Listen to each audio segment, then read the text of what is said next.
Partie prenante et agissante à cet effort de combat national, nous pensons qu'après avoir consacré le meilleur de nous-mêmes, personne ne peut nous contester notre haute probité morale, intellectuelle et professionnelle qui ont fait de nous des agents intègres et honnêtes.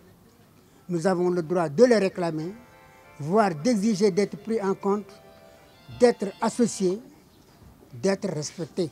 Ce faisant, force est de reconnaître que beaucoup de nos doléances avaient été satisfaites au profit de tous les pensionnés du FNR sans exclusive, et ce, dans la patience, la retenue, sans marche, ni rassemblement, ni pancarte, ni brassard. Comme vous le savez, des associations et autres organisations comme la nôtre ne peuvent user de préavis de grève.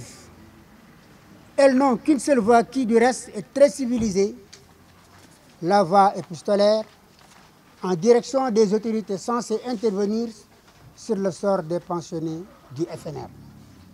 Malheureusement, en face, depuis l'an 2012, année où M. le Président Macky Sall a accédé à la magistrature suprême du Sénégal, nous avons des interlocuteurs qui ne le sont que de nom, ne faisant suite à presque aucune de nos correspondances, fût-elle pour leur souhaiter un nouvel an. L'Association nationale des retraités civils et militaires, FNR, se voit obligée de changer de fusil d'épaule en se manifestant publiquement pour exprimer le ras-le-bol de ses membres négligés, voire oubliés en tout.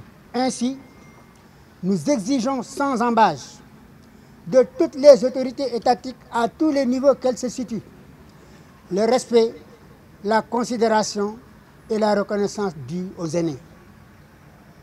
Cette négligence est d'autant plus manifeste qu'il n'existe même pas de ministère chargé des personnes âgées et de leurs associations, tant et si bien que ces dernières ne savent où donner de la tête en cas de besoin. En effet, si les journées nationales et internationales des femmes ou des enfants sont organisées avec l'implication totale et effective du président de la République, de tous les membres du gouvernement et de toutes les autorités décentralisées, ainsi que la mobilisation de tous les médias, les journées internationales et nationales dédiées aux personnes âgées passent inaperçues. Dans ce pays, on confond les pensionnaires du FNR et les pensions de l'IPRES. Il faut que le distinguo se fasse tout de suite. Nous sommes des anciens fonctionnaires de l'État. Nous sommes gérés par le Fonds national de retraite, là où les autres qui ne sont pas fonctionnaires sont gérés par l'IPRES. Donc, en plus du manque de considération que nous venons de souligner pour le dénoncer, sachez que les pensionnés du FNR souffrent de multiples situations difficiles d'ordre à la fois social, sanitaire, mais surtout financière, qui frisent la paupérisation de leurs familles. C'est dire que la doléance actuelle la plus importante, dont le règlement ne peut plus attendre, porte sur le montant dérisoire des pensions du Fonds national de retraite. Le montant des pensions du FNR stagne depuis le 31 octobre 2011. Je dis bien depuis le 31 octobre 2011, presque plus de 10 ans et demi. Pour dire vrai, ce montant ne stagne pas.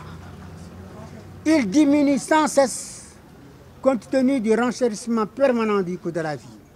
Depuis près de 2 ans, l'Association nationale des retraités civils et militaires, dont l'activité la plus dominante est le combat pour la revalorisation des pensions du FNR, ne cesse de rappeler l'augmentation substantielle des pensions du FNR qui est un engagement du président de la République déclaré par lui-même à la 2e conférence sociale et exprimé par le Premier ministre d'alors, M. Boun Abdallah Dionne, dans son discours de politique générale devant l'Assemblée nationale 2017, d'augmenter de 40% étalé sur 4 ans pour compter du 1er janvier 2018, et ce, pour plus de justice et d'équité, Boun Abdallah Dionne dixit.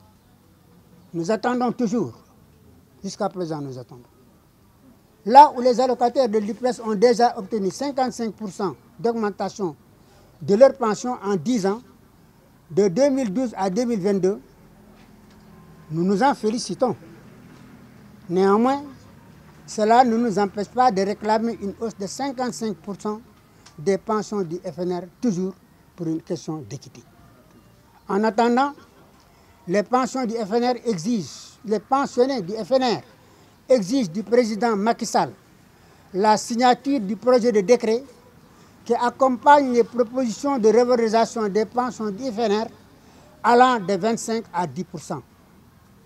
D'ailleurs, le budget afférent à cette revalorisation d'un montant de 8 milliards, inscrit dans la loi de finances initiale de 2021, est déjà adopté.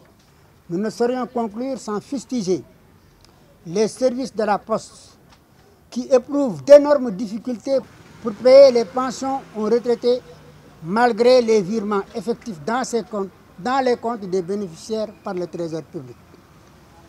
Le Trésor public vire les pensions, la Poste ne peut pas payer, la Poste dit qu'elle n'a pas d'argent, alors que l'argent est viré dans ses comptes.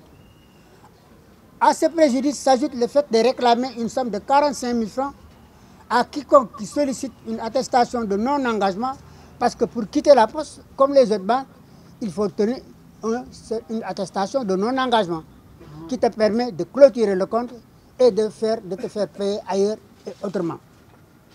Donc, pour avoir cette attestation de non-engagement, on demande au retraité qui fait virer sa pension à la Poste 45 000 francs pour le libérer. Et pour le libérer, après avoir versé ces 45 000 francs, il doit attendre 1 mois. 1 mois pour recevoir ce papier-là. C'est une raquette. Donc nous disons qu'il faudrait libérer tous les pensionnés qui font virer leur pension à la Poste, qui n'ont aucun engagement avec la Poste, de les libérer sans condition et le plus rapidement possible. Pour ceux qui ont des engagements, quand ils auront terminé de rembourser leur dette, mais qu'on les libère.